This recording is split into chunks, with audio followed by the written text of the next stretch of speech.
안녕하세요. 저는 경기도에 살고 있는 열심히 제 삶을 살고 있는 화려한 돌싱입니다.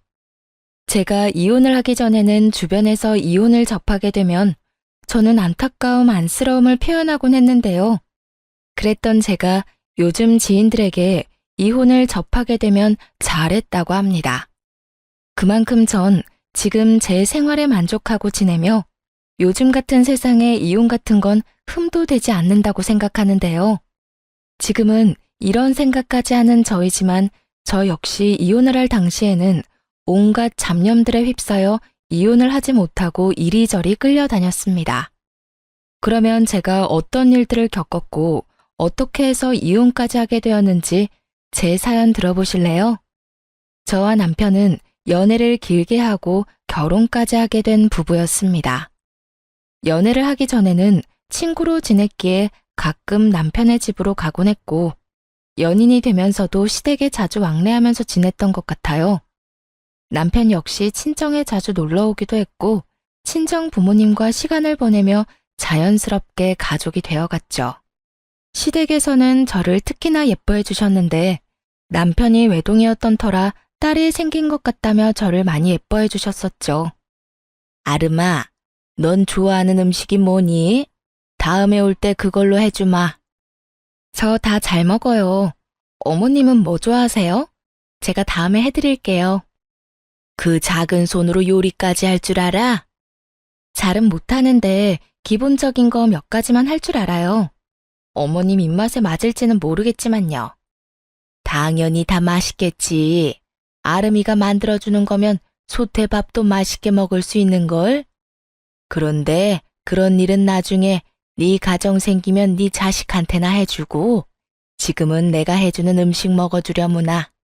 난 아름이 네가 맛있게 먹는 모습 보는 게 너무 좋단다. 허구한 날 허겁지겁 전쟁 치르듯 먹는 남자들만 보다가 너처럼 오물오물 토끼처럼 먹는 거 보고 있으면 이 엄마가 너무 행복해. 시모는 늘 저에게 귀엽다, 사랑스럽다, 행복하다 등의 말을 해주었고 그런 말을 들을 때마다 제가 특별한 사람이 된 것 같아 참 행복하더라고요. 여러모로 전 그런 시댁 분위기가 좋았고 남편을 사랑하기도 했지만 이런 시댁이라면 저도 가족으로 인정받고 사랑받을 수 있겠다는 생각이 커 결혼까지 하게 되었습니다. 단 한 번의 큰 소리도 조금의 의견 충돌도 없이 결혼까지 마치게 되었고 친정을 비롯해 시댁까지 화기애애한 그 자체였어요. 첫 명절이 오기 전까지는요. 아무래도 명절, 제사에 대해 들은 것이 많아 어쩔 수 없이 긴장이 되기도 하고 우리 시댁은 어떤 분위기로 나를 대할까 하는 걱정도 되더라고요. 하지만 이런 제 우려와는 달리 저와 남편이 시댁에 도착하니 이미 시모 혼자 음식을 준비하고 있더군요. 전 당연히 제가 오면 함께 시작할 거라 예상했던 터라 이런 상황은 생각지도 못했는데 조금 당황스럽더라고요. 죄송스럽기도 했고요.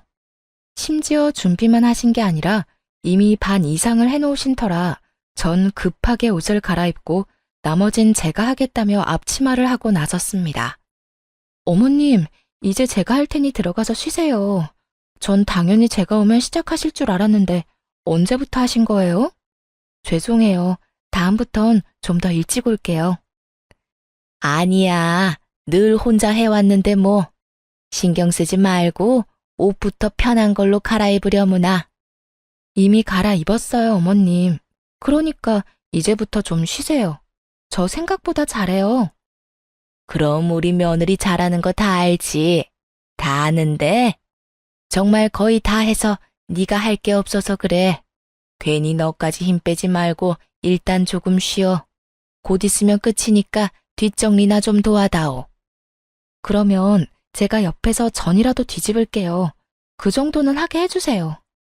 이때까진 분위기 좋았습니다. 누가 먼저라고 할 것도 없이 서로 나서 일을 하려고 했고 서로의 등을 떠밀며 조금이라도 더 쉬게 해주려고 했죠. 음식을 다 마련하고 나선 시모가 쉬는 동안 혼자 뒷정리를 빨리 끝내버리곤 빨래부터 시작해서 대청소도 다 해버렸습니다. 시모가 일을 워낙 못하게 하니 빨래 대청소를 하는데 기분이 나쁘기는커녕 뿌듯한 마음마저 들더라고요. 혼자 아침부터 고생했을 시모에게 조금이라도 도움이 되었다는 생각에서 말이죠. 이런 제 마음을 알았는지 시모는 이런 말까지 해주더군요. 어쩜 그렇게도 손이 야무질 수가 있는지. 덕분에 이번 명절엔 몸살 걸릴 일 없이 잘 지나가겠구나. 음식 준비부터 뒷정리도 잘하고 아주 집안일을 우리 아름이가 다 해준 덕에 이 엄마가 편하구나. 시모는 제 두 손을 쓰다듬으며 애정을 듬뿍 담은 말을 해주었고 사랑받고 있다는 생각이 들어 참 기쁘더라고요. 그렇게 좋은 분위기에서 명절을 보냈고 친정으로 가기 전 저희를 배웅해 주시는 시모에게 준비한 용돈 봉투를 드렸죠. 어머님, 저희 이제 가볼게요. 덕분에 많이 배우고 맛있게 먹고 잘 쉬다가 가요. 아, 그리고 어머님, 여기 용돈이요.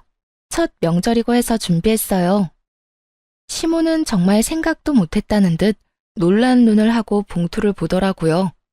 이걸 받아도 되나 하는 고민을 하는 시모의 손에 저는 봉투를 쥐어드렸고 시모는 감동한 듯 저를 보며 이렇게 말하더군요.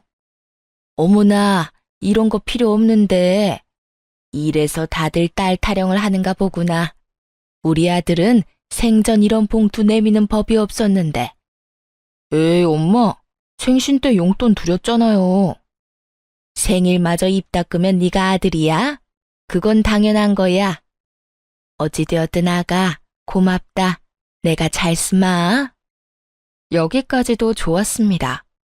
그런데 봉투를 확인한 시모가 불현듯 이런 말을 하더라고요. 미세하게 굳은 표정을 지어 보이면서요. 그런데 혹시 너희 친정에도 명절이라고 봉투 준비했니? 전쟁의 시작과도 같은 질문이었습니다. 시모는 살짝 굳은 표정으로 저에게 물어왔고 시모의 의중을 알 수 없었던 저는 있는 사실 그대로 대답했어요. 굳이 숨길 필요도 없었고 차별을 두어 준비를 했던 것도 아니었으니까요. 네, 친정도 봉투로 준비했어요. 저는 매년 친정에 용돈 드렸었거든요. 그래서 올해도 마찬가지로 준비했어요. 그 순간 시모의 표정이 걷잡을 수 없이 굳어지며 완전히 다른 사람처럼 저에게 따지듯 닥달을 하더라고요. 그런 법이 어디 있니? 이제 시집 왔으면 친정을 챙길 필요 없지 않니? 넌 이제 우리 집 사람인데 왜 친정까지 챙기는지 모르겠구나. 애 없을 때 한 푼이라도 더 모을 생각을 해야지. 이제 보니 우리 아름이가 다 좋은데 돈 쓰는 씀씀이가 좀 해픈 것 같네. 너희 돈 관리는 누가 하니? 네가 하고 있으면 우리 아들한테 맡겨. 알겠지? 그리고 용돈 같은 건 앞으로 친정에 주지 말고 다 너희 생각해서 하는 말이야. 과연 내가 알던 시모가 맞는지 의문이 다 들더군요. 어떻게 돈 앞에서 사람이 이렇게까지 이중적인 면모를 드러내다니요. 얼마나 충격적이었으면 말문이 막히는 것은 물론이고 기분이 나쁘다는 생각조차 들지 않았어요. 제가 아무 말도 하지 않고 있자 제 눈치를 살피던 남편이 입을 떼더라고요. 에이, 엄마, 그런 건 우리가 알아서 할게. 자, 우리도 이만 가봐야겠다. 우리는 갈 테니 푹 쉬어요. 그렇게 남편의 손에 이끌려 친정에 가게 되었고 저는 친정에서 어떻게 지냈는지도 모를 만큼 넋이 나가 있는 상태였죠. 모든 일정을 끝내고 집으로 돌아오자 그제야 제가 무슨 말을 듣고도 말 한마디 하지 못한 건지 자각이 되더라고요. 그와 동시에 화가 올라왔고요. 여보, 혹시 나 당신이랑 사는 동안엔 우리 집에 용돈도 주면 안 되는 거야? 갑자기 그게 무슨 말이야? 아, 엄마가 한 말 때문에 그래? 그 말을 뭘 신경 쓰고 그래. 그냥 그런가 보다 하고 신경 쓰지 마. 엄마한텐 알겠다 하고 우린 우리가 하고 싶은 대로 하면 돼. 아무리 그렇게 하면 된다고 해도 나 어머님 말씀 기분이 너무 나빠. 어떻게 그렇게 말씀하실 수가 있어? 시집온 딸은 자식도 아니야? 뭘 그런 말을 곱씹고 있어. 괜히 당신 기분만 나쁘게. 워낙 옛날 분이라 그래. 그런 부분에선 아무리 설득하고 타협하려고 해도 도무지 안 되더라고. 그러니까 당신도 그냥 들어도 못 들었다고 생각하고 지내줘. 응? 그거 말고는 다 당신 편하게 맞춰주시잖아. 아무리 그래도 기분이 상하는 걸 어떻게 해. 내가 앞으로 그런 말 나올 것 같으면 한 발 앞서 막아주도록 노력할 테니까 기분 풀고 좀 쉬자. 당신도 지금 피곤해서 예민해져 있어. 응? 남편은 제 기분을 풀어주려 노력했고, 저는 기분은 상했지만 그냥 넘어가기로 했습니다. 남편의 말대로 딱 그 부분만 아니면 시모는 꽤 괜찮은 시모라 생각했으니까요. 그 딱 한 가지가 결국 저를 이혼까지 몰고 가게 될 줄은 그땐 몰랐습니다. 몇 번의 명절이 지나고 도무지 적응되지 않을 것만 같던 시모의 고지식한 면모도 적응이 되더라고요. 남편이 당부한 대로 앞에선 그저 네라고 답하고 뒤로는 친정을 챙기면 그만이었으니까요. 처음엔 그렇게 행동하는 저 자신이 싫었는데 어떤 면에선 그렇게 행동하는 것이 괜한 불화를 일으키지도 않고 얼굴을 붉힐 일도 없으니 현명한 며느리로서의 태도란 생각이 들기도 했습니다. 그러던 와중 친정아빠의 생신이 되었고 전 매번 시댁 어른들의 생신상만 차려들었던 것이 마음에 걸리더라고요. 그동안 부모님 생신상 한번 제대로 챙겨드리지 못한 것이 죄송한 마음이 들어 이번 생신은 집에서 대접해 드리기로 했죠. 엄마, 이번 아빠 생신상 내가 차려드릴 테니 시간 맞춰서 우리 집으로 와. 내가 입이 떡 벌어지게 한 상 차려드릴 테니까. 어머, 웬일이라니? 웬일은 무슨? 딸이 시집 가더니 철든 거지 뭐. 매번 시부모님들 생신상 차리면서 아빠 엄마 생각 많이 했었어. 딸이 돼서 제대로 된 생신상 한번 안 차려주고 시집 온 게 내심 죄송스럽기도 했고. 그러니까 이번엔 내가 처음부터 끝까지 다 준비할 테니까 시간 맞춰서 와서 식사만 하셔요. 그래, 알겠어. 네 아빠 또 울겠구먼. 그렇지 않아도 딸이라면 넘어가는 양반인데 그런 딸이 차린 생신상이라고 하면 눈물이 앞을 가려 밥이나 제대로 드실 수 있으려나 모르겠다. 어찌되었든 신경 써줘서 고마워, 딸. 덕분에 아빠 행복하겠네. 엄마와의 통화를 마치고 나니 더욱 죄송한 마음이 들더라고요. 이렇게 기뻐해 주실 줄 알았다면 진작 모셨을 텐데 하는 마음에서요.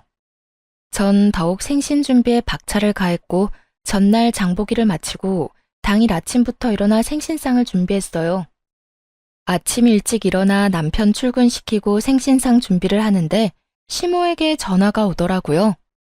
평소에도 통화는 자주 하던 터라 전 아무 생각도 의심도 없이 그 전화를 받게 되었습니다. 아름아, 우리 아들이 그러는데 오늘 사돈어른 생신 너희 집에서 한다며? 그 순간 정말 할 수만 있다면 남편 입을 찢어버리고 싶은 심정이었어요. 평소 시모가 어떤 사상을 가지고 있는 줄 알면서 그런 말을 전하는 것이 제정신 박힌 사람이 할 수 있는 일인가 싶더군요. 네, 밖에서 외식하는 것도 부담스럽고 해서 집에서 모시려고요. 좋은 변명이었다고 생각한 저와는 달리 시모는 제 생각보다 더 대단한 사람이더군요. 제 말에 이런 말을 했으니까요. 외식을 할 필요가 뭐가 있어. 그냥 친정에 가서 있는 반찬에 밥이나 한 끼 먹으면 되는 거지. 다른 것도 아니고 생신이니까 내가 이때껏 네 친정 생신은 챙기게 뒀는데 아무래도 안 되겠구나. 앞으로 생신도 챙기지 말거라. 어떻게 된 사람이 이런 말을 할 수가 있는 걸까요? 같은 여자, 같은 며느리의 경험이 있는 사람으로서 다른 것도 아닌 부모님의 생신을 챙기지 말라고 명령할 수가 있는지 이해가 되지 않았어요. 부탁, 권유도 아닌 명령조 시모의 말투에 저 역시 화가 났어요. 네? 아무리 그래도 생신은 챙겨야죠. 생신 챙긴다면서 괜한 낭비하니까 그렇지. 오늘도 봐라. 내가 너희 집 잠시 들린다고 우리 아들한테 연락 안 했으면 이딴 짓이나 하고 있다는 것도 몰랐을 거 아니니? 요즘 물가가 얼마나 올랐는데 생신상을 그것도 집에서 차려준단 말이니? 네가 우리 아들 집에서 그딴 짓거리 하면 퇴근하고 피곤한 우리 아들 제대로 쉬지도 못하고 그게 뭐 하는 짓이냐고? 혹시 아세요? 너무 화가 나면 아찔해진다는 것을요. 저는 생전 처음으로 너무 화가 나 아찔해지는 기분을 느끼게 되었고 그 순간 이때껏 참아왔던 모든 것을 터뜨렸어요. 어머님, 정말 해도 해도 너무하네요. 다른 것도 아니고 생신인데 제가 이 정도도 못 해드리나요? 그거 얼마나 한다고. 그리고 생신상에 드는 비용도 제가 번 제 돈으로 마련하는 거라고요. 그리고 저희가 사는 이 집, 어머님 아들 집이 아니라 제 집도 된다고요. 집 살 때 제 돈도 절반 들어간 거 뻔히 아시면서 왜 그렇게 말씀하세요? 너 지금 나한테 따지고 드는 거니? 다 너 잘 되라고 하는 말인데 네가 이런 식으로 나오면 나 정말 섭섭하다. 너 잘 되라고 하는 말, 그 말이 전 그렇게 싫더라고요. 정말 제가 그리고 저희가 잘 되길 바란다면 이런 식의 강요는 아니지 않나요? 제가 나쁜 길로 빠져 쓰면 안 되는 곳에 돈을 낭비하는 것도 아니고 다른 사람도 아닌 저를 낳아주시고 정성으로 키워주신 부모님께 이 정도 돈과 시간도 쓰면 안 되는 거냐고요. 시모는 늘 우리가 잘 됐으면 한다는 말을 방패로 삼으며 저를 억압해왔고 전 이제 그 억압에서 벗어나기로 했죠. 저도 섭섭해요, 어머님. 어머님이 저 잘 되라고 하는 말씀 전부 다 저한테는 다 섭섭하다고요.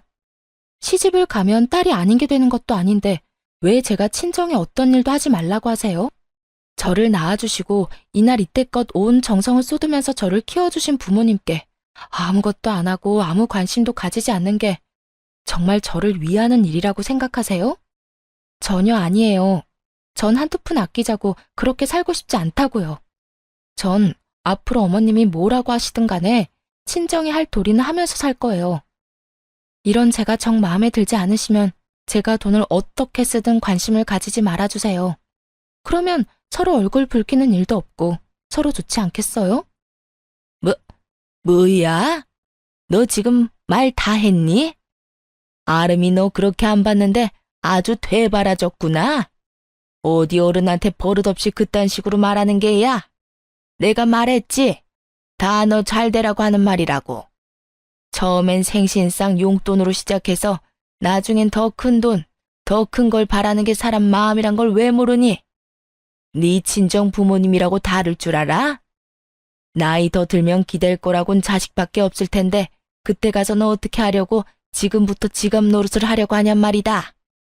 저희 부부가 진짜 누구의 지갑 노릇을 하고 있는데 이딴 말을 하는지 모르겠더라고요. 시모는 친정에는 용돈도 주지 말라고 하며 달마다 저희에게 용돈을 받아 쓰는 것도 모자라 병원도 회사 다니는 저를 꼭 데리고 다니며 그 병원비조차도 저에게 다 내라고 하는 사람이었습니다. 그런 사람이 저딴 말이나 하니 퍽이나 진정성 있어 보이더라고요. 제발 그 말 좀 하지 마세요. 다 저 잘 되라고 한다는 그 말이요. 그게 어떻게 제가 잘 되라고 하는 말이에요? 그리고 지갑이요? 그런 식으로 따지면 저희가 어머님께 매달 드리는 용돈부터 각종 병원비까지 더는 도움을 드리면 안 되겠네요. 어머님 역시 이제 기댈 거라곤 외동아들 하나뿐일 텐데 사람 마음 모르는 거라고 저희한테 더 큰 걸 바라면 어떻게 해요? 그걸 말이라고 하니?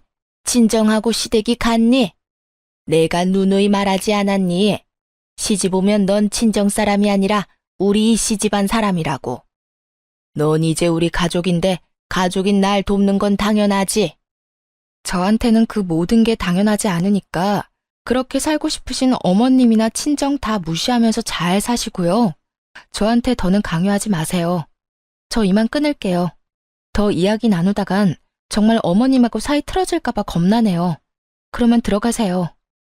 저는 전화를 끊어버렸고 시모에게서 전화가 계속해서 왔지만 연락을 받지 않았죠. 정말 생각하면 할수록 화가 나더라고요. 시부의 생신날엔 시모와 함께 여행을 보내드렸고 시모의 생신날엔 명품 가방을 선물했었습니다. 물론 선물과는 상관없이 생신상까지 차려드렸었고요. 그땐 이런 며느리가 또 없다고 덕분에 이런 호강을 다 누려본다고 했던 사람이 어떻게 그깟 생신상 한번 마음 편하게 차리지도 못하게 하는 것인지 너무 화가 나더라고요. 이런 부모도 부모라고 그 큰 돈을 들여가며 신경을 쓰고 대접했던 저 자신에게도 너무 화가 나기도 했습니다. 하지만 언제까지나 씩씩거리며 화를 내고 있을 순 없는 노릇이었어요. 처음으로 차려드리는 친정아빠의 생신을 이딴 식으로 망치고 싶진 않았거든요. 그래서 전 마음을 가다듬고 기뻐하실 부모님의 얼굴을 떠올리며 생신상을 준비했고, 밑재료 준비를 끝내고 한숨 돌릴 때쯤 거칠게 문을 두드리는 소리가 들려오더군요. 야! 야! 문 열어! 이 문 당장 열어! 설마 했던 우려가 현실이 되는 순간이었어요. 화가 머리끝까지 난 시모는 집으로 들이닥쳤고, 제가 문을 열어주자마자 저를 밀치고 집으로 들어오더니 화를 내며 기껏 준비한 재료들을 다 엎어버리기 시작하더군요. 이게 무슨 짓이에요? 그만두세요. 그만하시라고요. 이거 놔라 이년아. 네가 그만하라고 하면 내가 그만할 줄 알아? 어디 건방지게 뭐? 강요하지 마. 신경을 꺼. 내가 너한테 어떻게 했는데 네가 감히 나한테 그런 식으로 명령을 해. 이 고약한 년. 내가 너 버릇을 단단히 고쳐줄 거다. 생신상? 웃기지 마.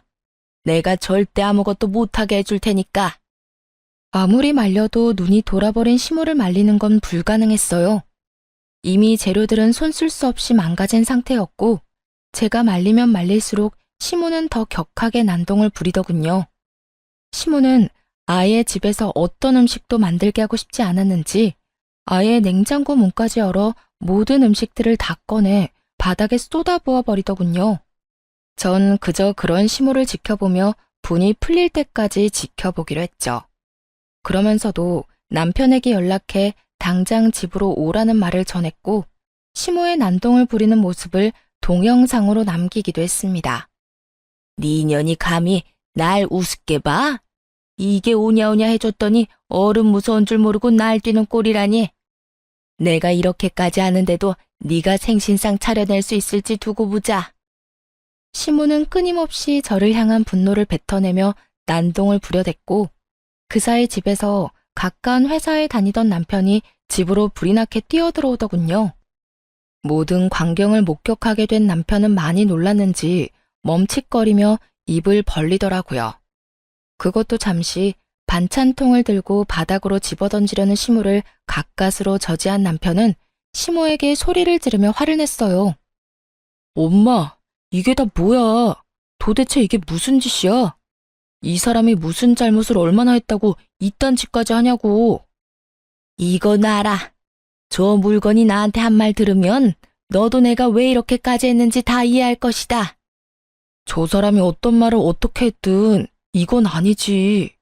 엄마가 뭐 때문에 화가 났는지 대충 알겠는데 그 어떤 이유로 얼만큼 화가 났던 간에 이건 아니야. 자신을 이해하기는커녕 저를 두둔하고 나서는 남편을 보며 시모는 더 큰 분노를 느끼는 듯했고, 그 분노의 화살은 다시 저에게로 향하더군요. 너 도대체 내 아들한테 뭐라고 했길래 내 아들이 나한테 이렇게 화를 내? 그리고 이를 데가 없어서 회사에서 열심히 일하는 사람한테 전화질을 한 게야? 너 이렇게까지 생각 없는 물건이었어? 그 순간 어떤 생각이 들었는지 아세요? 다 포기하고 싶다, 다 버리고 싶다였어요. 난장판이 되어버린 집만큼 제 마음 역시 난장판이 되어버린 상태였고, 무엇보다 이 모든 광경을 부모님께 보이면 절대로 안 된다는 생각도 들었습니다. 다른 날도 아닌 생신날 이런 광경을 보게 된다면 그런 불효도 또 없을 테니까요. 화를 낼 가치도 없는 사람에게 화를 내고 싶지도 않았어요. 우선 전 봉지를 찾아들고 시모가 다 엎어버린 재료들을 챙겨넣고 시모의 손에 꽉 쥐어주며 이렇게 말했어요. 이거 덕분에 저는 못 쓰게 됐으니까 가져가서 저녁해 드세요. 어머니 말대로 요즘 물가가 장난이 아닌데 그냥 버릴 순 없으니까요. 어머님이 다 망쳤으니 어머님이 책임지시고 해결하시라고요. 그리고 뒷정리도 다 하고 가세요. 어머님 말대로 힘들게 일하고 온 어머님 귀한 아들이 이걸 다 치울 순 없는 노릇 아니겠어요? 그러니까 이 난리를 부린 어머님이 직접 다 치우고 가세요. 제 말에 시모는 몸까지 부들부들 떨며 손을 치켜들더군요. 전 그 손을 낚아채 뿌리쳐버렸고요. 2년이 감히? 자꾸 2년 전년 하지 마세요. 전 어머님한테 그딴 욕 들을 만큼 잘못한 거 없어요. 그리고 제 몸에 손도 대지 마시고요. 저희 부모님이 맞고 다니라고 시집 보낸 거 아니고요. 행복하게 지내라고 시집 보낸 겁니다. 그러니까 앞으로 저한테 함부로 대하지 말아주세요. 여전히 몸을 부들부들 떨던 시모는 누가 말릴 새도 없이 이번엔 제 머리채를 획 잡아버렸고 워낙 순식간에 일어난 일이라 어떤 반응도 하지 못했어요. 그 순간 부모님의 목소리가 들리더라고요. 연락도 없이 이렇게 일찍 와도 되는 거야? 집에 가보고 없으면 전화하면 되죠 뭐. 연락하면 분명 오지 말라고 할 게 뻔하다고요. 아무리 당신 생일상이라고 해도 어떻게 애한테 다 맡겨놓고 가만히 있어요? 나라도 가서 좀 도와야지. 그런데 왜 문이 열려있지? 얘는 겁도 없이... 어머, 이게 다 뭐야? 사돈, 뭐 하는 짓이에요? 아무래도 제가 마음에 걸렸던 부모님은 뭐라도 도울 마음에 일찍 저희 집으로 오셨고 남편이 급하게 집으로 들어오느라 문을 잠그는 것을 깜빡했던 것이었습니다. 참고로 저희 집은 디지털 자물쇠가 아닌 열쇠로 문을 열고 닫는 터라 문을 닫는다고 해도 잠기진 않는 문이었고 심지어 문을 제대로 닫지 않아 조금 열린 상태였던 거죠. 아무것도 알 리 없었던 부모님은 문을 열고 집으로 들어왔고 그곳에서 처음 본 것이 제가 시모에게 머리채를 잡혀 이리저리 휘둘리고 있는 상황이었던 것이었어요. 그것도 아빠의 생신날 말이죠. 제가 떠올리기도 싫었던 최악의 상황이 되어버렸고 제가 시모의 손에 휘둘리는 그 순간에도 부모님에 대한 죄송함에 어찌해야 할 바를 모르겠더라고요. 하지만 시모는 머리끝까지 화가 난 엄마의 고함을 듣지 못할 만큼 흥분한 상태였고 여전히 저를 놓을 기미가 보이지 않는 상태였습니다. 그 순간 엄마보다 더 화가 난 아빠가 다가와 시모의 손을 낚아채 멀뚱히 서 있는 남편의 쪽으로 시모를 던지듯 밀어버렸습니다. 시모는 남편의 품에 고꾸라졌고 그런 시모를 아빠는 무서운 표정으로 아무 말도 하지 않고 그저 노려보시더군요. 그런 아빠를 대신해 엄마가 시모에게 화를 내기 시작했습니다. 이보세요. 지금 도대체 이게 다 무슨 짓이에요? 우리 딸이 뭘 그렇게 잘못했다고 애를 이렇게까지 잡는 거냐고요? 아니, 잘못을 했더라도 말로 타이르면 되는 일이지 우리 애가 짐승도 아니고 어떻게 이런 짓을 할 수가 있어요? 입 없어요? 말할 줄 몰라요? 그 뚫린 입으로 말 좀 해보라고. 격한 감정을 드러내며 시모에게 따져묻는 엄마와 아무 대답도 하지 않는 시모.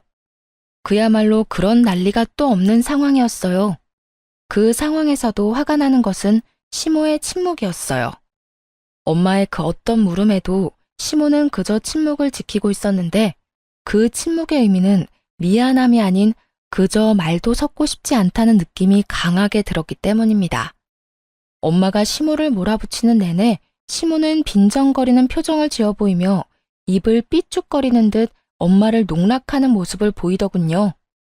그 모습은 너는 짓거려라, 난 안 듣는다는 식의 무시와 다름이 없었고 엄마도 저와 똑같이 느꼈는지 말할 가치도 없다시며 저를 데리고 나와 친정으로 와버렸습니다. 그리고 그날 저는 몰랐던 사실을 알게 되었습니다. 그 여편네 진짜 미친 거 아니야? 어떻게 감히 너한테 이딴 짓을 할 수가 있어? 네 남편은 도대체 뭐 하고 있었니? 네가 그런 일을 당하는데 멀뚱히 서서 구경만 하고 있다는 게 말이나 돼? 엄마가 일찍 서두르지 않았으면 어떻게 됐을 거야? 여보, 그만해. 아름이 놀란 거 안 보여? 그러니까 애한테 그러지 말고 흥분 좀 가라앉혀. 네가 뭘 잘못했다고 고개 숙이고 있어. 딸, 고개 들어. 너 잘못한 거 하나도 없어. 엄마, 아빠, 죄송해요. 하필 생신날 이런 꼴 보여서. 네 잘못 아니라니까. 어떻게 인간의 탈을 쓰고 남의 집 자식한테 그딴 짓을 할 수가 있어? 인간이라면 그러면 안 되지. 돈 받아갈 땐 그렇게 고맙다고 바닥 갈라지게 고개 숙이고 잘하겠다고 하더니 이게 잘하는 거야? 머리채나 잡아뜯는 게 잘하는 거냐고. 돈? 엄마, 그게 무슨 말이야? 그 뒤로 이어진 엄마의 말은 정말 어이가 없더라고요. 어느 날은 네 남편이 술 먹고 여기로 찾아왔더라. 그 옆편에 살던 집 주인이 당장 나가라고 했다던데. 돈이 없어서 마땅히 옮겨줄 집이 없다고 말이야. 생각 같아서 당장 집이라도 마련해주고 싶은데 대출 받는 것도 한계가 있고 큰 돈도 없어서 속상하다면서 울더라고. 얼마나 서럽게 울던지. 네 아빠랑 내가 신경 쓰여서 우리 노후 자금까지 내줬는데 어떻게 그런 우리한테 이딴 광경이나 보게 만들어? 그 옆편네도 그래. 우리한테 받은 돈으로 집까지 마련했으면서 어떻게 우리 딸인 너한테 그딴 짓을 해? 아니, 돈을 다 떠나서 자기 자식 귀하면 남의 자식 귀한 줄도 알아야지. 어떻게 남의 귀한 자식을 그런 식으로 대할 수가 있냐고. 내가 진짜 아까 그 장면이 머릿속에서 떠나지 않아. 속상해 미치겠어. 이렇게까지 감정 표현을 하는 분이 아닌데 많이 속상하시던 엄마는 제 앞에서 화를 내시며 우시더라고요. 평소라면 다 괜찮다고 그런 일도 있다며 제 등을 쓸어내려 주셨을 엄마가 우시는데 제 마음도 무너져 내리더군요. 그렇게 한참 울은 저는 겨우 마음을 진정시키고 생각을 정리했어요. 정리하면 할수록 이해가 되지 않더라고요. 저에게 말 한마디 하지 않고 친정에서 큰 돈을 받아간 남편. 남편에게 그 큰 돈을 받아 집을 마련한 시모. 친정에서 받은 돈으로 집까지 마련했으면서 친정엔 조금의 용돈도 용납하지 않았던 시모. 그 모든 게 이해가 되지 않았습니다. 더욱 괘씸한 건 남편이었어요. 시모의 집을 마련하던 시기에 제가 이것저것 물었던 적이 있는데 그때마다 남편은 저에게 거짓말을 해대며 어물쩍 그 상황을 넘어가곤 했으니까요.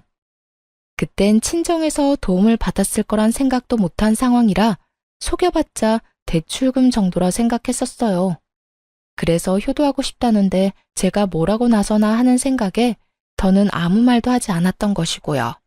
하지만 그 모든 행동이 저를 속이기 위한 행동이었다고 생각하니 너무나도 괘씸하더군요. 그렇게 남편에 대한 실망감과 시모에 대한 넘치는 분노 때문에 어찌해야 할 바를 모르고 있었어요. 그러는 와중에도 남편은 와서 빌기는커녕 연락 한 통이 없더라고요. 분노와 체념이 오가는 며칠이 흐른 후 남편에게 연락이 왔고 전 친정 근처 카페에서 남편을 만나게 되었습니다. 어쩌면 싹싹 빌며 사과를 해올 수도 있을 거라 생각했는데 남편은 다리를 꼬고 앉아 저에게 이혼을 통보하더라고요. 뭐, 그 역시도 제 예상 안에 있기도 했지만요. 우리 이혼하자. 뭐? 이혼? 그래, 이혼. 엄마랑 많이 이야기해봤는데 아무래도 우리 이혼하는 게 좋을 것 같아. 당신이랑 엄마 사이에서 나도 힘들고 당신도 앞으로 우리 엄마 보기 싫을 거고 그러면 난 더 힘들어질 거고 우리 앞날이 뻔하잖아. 지금 이혼을 입 밖으로 내뱉고 싶은 사람이 누군데 감히 누가 먼저 이혼을 입 밖에 내나 싶더라고요. 그러면서도 그 검은 속내가 뻔히 보이기도 했고요. 이혼? 당연히 해야지. 그런데 당신 우리 집에서 돈 많이 받아갔더라. 그 돈으로 어머님 집 사는데 보태드렸고 이혼은 하는데 돈은 다 토해내야 하지 않겠어? 제 말에 남편은 그게 무슨 헛소리냐고 웃더라고요. 그러면서 하는 말은 정말 가관이었습니다. 내가 왜 그 돈을 줘야 해? 난 빌린 적도 없는데? 내가 빌려줬다는 증거라도 있어? 있으면 가지고 와 보든가. 이런 걸 보고 딱 잡아댄다고들 하시죠? 네, 남편도 그런 적 없다며 딱 잡아떼기 시작하더라고요. 여유롭게 커피까지 홀짝홀짝 마셔대며 증거가 있다면 가지고 오라는데 그 모습이 참 하찮더라고요. 얼마나 보고 배운 것이 없으면 저렇게까지 뻔뻔할까 싶기도 하고 얼마나 생각하는 바가 밑바닥이면 저딴 행동밖에 하지 못할까 싶기도 해서요. 이혼의 단어가 나오고 난 후, 아니 어쩌면 어렴풋이 설마 이러진 않을까 했던 제 생각과 전혀 다르지 않은 하찮은 태도였어요. 부모님은 남편에게 차용증 한 장 쓰라는 말도 하지 않고 돈을 주었고 이체를 해주었다고는 하나 그냥 준 것이라고 우기면 할 말이 없는 상황이었죠. 하지만 제 부모님은 제가 생각했던 것보다 상황 대처 능력이 더욱 대단한 분들이시더라고요. 증거 있어. 이런 상황을 예상하고 그랬던 건 아니지만 우리 엄마 아빠가 그날 그 상황을 다 동영상으로 남겨놨다고 하시더라고. 네, 맞습니다. 부모님은 차용증 대신 홈 CCTV로 모든 상황을 녹화했고 그 녹화분을 따로 간직하고 계셨다고 하더라고요. 그 홈 CCTV는 제가 설치를 해드린 것이었는데 아무래도 두 분만 계시는 것이 불안해 설치해둔 것이 이렇게 쓰인 것이었죠. 그럴 리가 없다는 표정의 남편을 향해 동영상을 틀고 볼륨을 키웠죠. 장인어른, 장모님, 정말 감사합니다. 제가 형편이 되는 대로 조금씩이라도 갚겠습니다. 덕분에 저희 어머니 이제 이사 걱정 없이 보내실 수 있게 됐어요. 정말 감사합니다. 제가 이자까지 쳐서 꼭 갚겠습니다. 영상 속의 남편은 고개를 바닥에 박고 눈물을 흘리며 온 마음을 다해 감사한 마음을 전하고 있었어요. 그런 남편을 아빠는 일으켜 세우며 진정시켜 주셨고요. 그래, 이 돈으로 해결된다니 다행이네. 좋은 일인데 뭘 그렇게 울고 그래. 인제 그만 울고. 자네, 내가 이 돈 왜 빌려주는 줄 알지? 우리 딸 눈에 눈물 흘리게 하지 말라고 빌려주는 걸세. 돈 때문에 자네가 힘들어하면 우리 딸도 힘들 테니 우리 노후 자금까지 털어서 빌려주는 거라고. 네, 잘 압니다. 제가 아름이 눈에 눈물 흘리지 않게 잘하겠습니다. 정말 세상에서 제일 행복한 여자로 만들어줄 겁니다. 그래, 그거면 됐어. 혹시나 우리 딸 눈에 눈물 나게 하는 날엔 지금 이 돈 한 번에 다 갚아야 할 거야. 농담 아니네. 나는 다른 건 몰라도 내 딸 눈에 눈물 나는 꼴은 못 봐. 자네, 내 말 무슨 뜻인지 알지? 네, 잘 알겠습니다. 혹시나 아름이랑 제가 잘못되면 당연히 이 돈은 다 돌려드려야죠. 하지만 그런 일은 절대로 없을 테니 걱정하지 마십시오. 차용증이라도 쓰라고 하면 쓰겠습니다. 됐어. 차용증은 무슨. 그런 건 필요 없으니까 약속이나 잘 지켜. 아빠의 말처럼 차용증은 필요가 없었죠. 이렇게 버젓이 동영상이 있으니까 말이죠. 남편은 사색이 되어 저에게 아무 말도 하지 못한 채 눈만 동그랗게 치켜뜨고 있었고 전 그런 남편에게 이혼 통보를 되돌려 주었어요. 이혼하자고 했지? 뭐라고 했더라? 우리 앞날이 뻔하다고 했었나? 그렇긴 해. 우리 앞날이 너무 뻔하게 잘 보여서 나도 더는 당신이랑 못 살겠다. 이렇게 이혼할 거 이때까지 왜 참고 살았나 모르겠어. 어찌되었든 위자료 청구는 할 거니까 준비해놔. 당신 포함해서 당신 엄마한테도 소장 갈 거니까 참고하고. 그러면 법원에서 봐. 할 말을 다 한 제가 자리에서 일어나려고 하자 손바닥 뒤집듯 태도를 180도 바꿔버린 남편놈이 제일 가벼운 무릎부터 꿇더라고요. 여보, 잠시만. 정말 이혼하자는 말이 아니었어. 그런 뜻이 아니었다고. 내 말 좀 들어봐. 들을 말이 뭐가 있어. 네가 뭘 생각하는지, 어떤 생각으로 나한테 이혼까지 하자고 하는지 누구보다 더 잘 알고 있는 게 난데. 돈 빌려갈 때는 목이 부러지라 조아리면서 다 갚는다고 호언장담을 하더니 뭐? 빌린 적이 없어? 이 영상 없었으면 너 끝까지 그런 적 없다면서 이혼하자고 난리를 부렸겠지? 내 말이 틀려? 됐어. 너 같은 인간 쓰레기를 무슨 말을 더 하겠니? 난 이제 너한테 듣고 싶은 말도 전혀 없고 더는 너 같은 인간한테 하고 싶은 말도 없어. 아니야, 그런 게 아니라고. 난 그저 내가 이혼하자고 하면 당신이 숙이고 들어올 줄 알고 그런 거였어. 그리고 돈은 당신이 막 몰아붙이니까 나도 순간 짜증이 나서 아무 말이나 짓거린 거야. 아, 진짜 구질구질하다. 변명을 하려거든 제대로나 해. 되지도 않는 변명으로 그렇지 않아도 폭발 직전인 사람 더 열받게 하지 말고. 변명이 아니라 진심이야. 제발 내 말 좀 믿어주라. 나 당신 아직 많이 사랑해. 사랑 같은 소리 하네. 이거 나. 남편은 그제야 저를 붙잡고 늘어졌지만 전 그런 남편의 손을 뿌리치고 자리를 벗어났습니다. 그 후 예정대로 남편과 시모에게 소장을 날렸고 그 결과 위자료도 받고 이혼까지 마무리하게 되었습니다. 부모님 역시 전 남편에게 빌려주었던 돈을 다 돌려받게 되었고요. 친정 부모님께 줄 돈과 저에게 줄 위자료 때문에 전 시모는 집을 다시 팔고 작은 월세집으로 이사하게 되었고, 전 남편 역시 저에게 최고액의 위자료를 주게 된 탓에 빚쟁이가 되어 전 시모의 집으로 들어가게 되었죠. 그렇게 모든 게 끝났다고 생각했는데 전 시모에게 전화가 오더라고요. 아름아, 잘 지냈니? 첫마디에서 온몸에 소름이 쫙 돋는 것이 귀신 목소리를 들은 것처럼 기분 나쁜 소름이 돋더군요. 전 아무 대답도 하지 않았고 그런 상황을 예상했다는 듯 시모는 아랑곳하지 않고 자기 말을 이어나가더군요.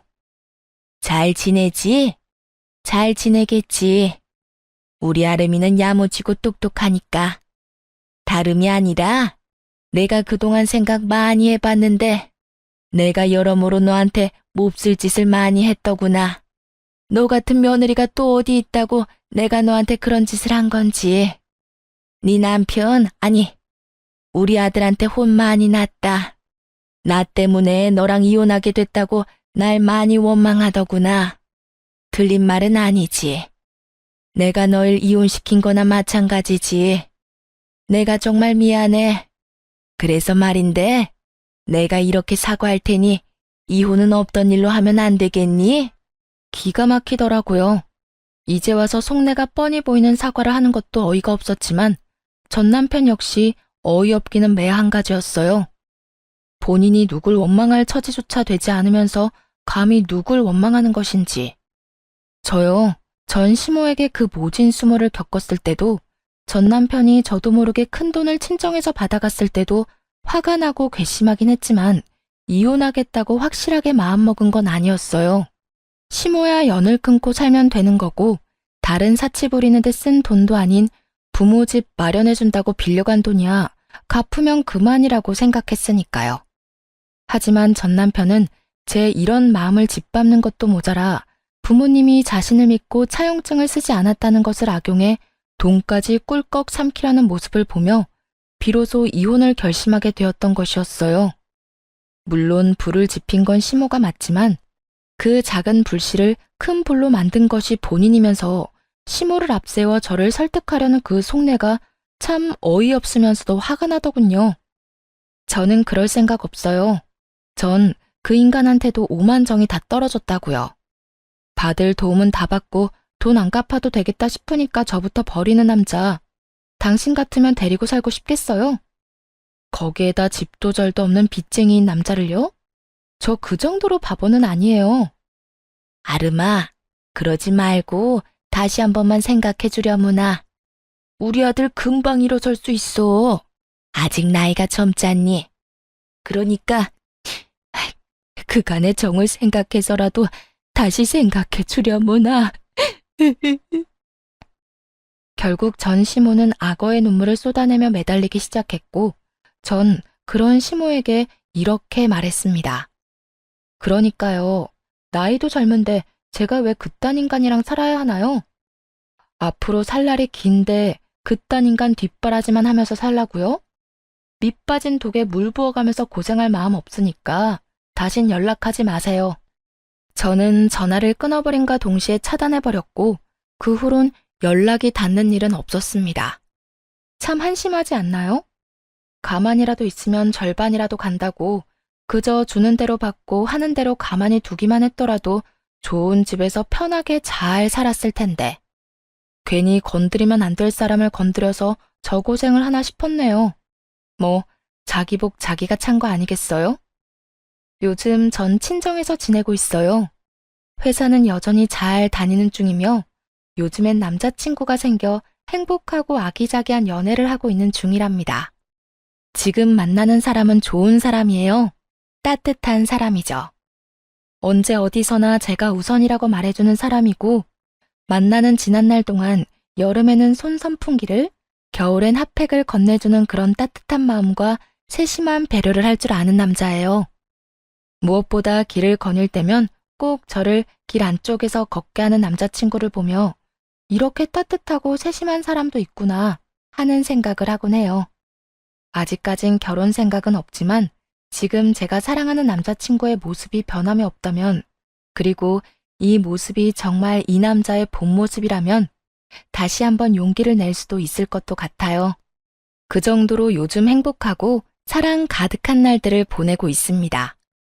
앞으로도 전 연애도 하고 일도 하며 제 삶을 행복하게 살아가 보려고요. 저 역시 처음 이혼했을 땐 다시 연애를 시작하는 것이 상대방에게 왜인지 죄를 저지르는 기분이 들더라고요. 하지만 곰곰이 생각해보니 제가 죄를 짓고 있는 건 아니더라고요. 제가 이혼 사실을 숨긴 것도 아니고 이혼을 한 게 죄는 아니니까요. 제가 뭘 하든 어떤 연애를 하든 그건 제 자유 아닐까요? 그러니까 저와 비슷한 상황의 돌싱녀, 돌싱남 분들, 우리도 행복하게 살아봐요. 언제까지나 아픔에 절망감에 빠져 시간을 낭비할 순 없지 않을까요? 충분히 아파했고 충분히 힘들었던 만큼 이제 우리 다들 행복합시다.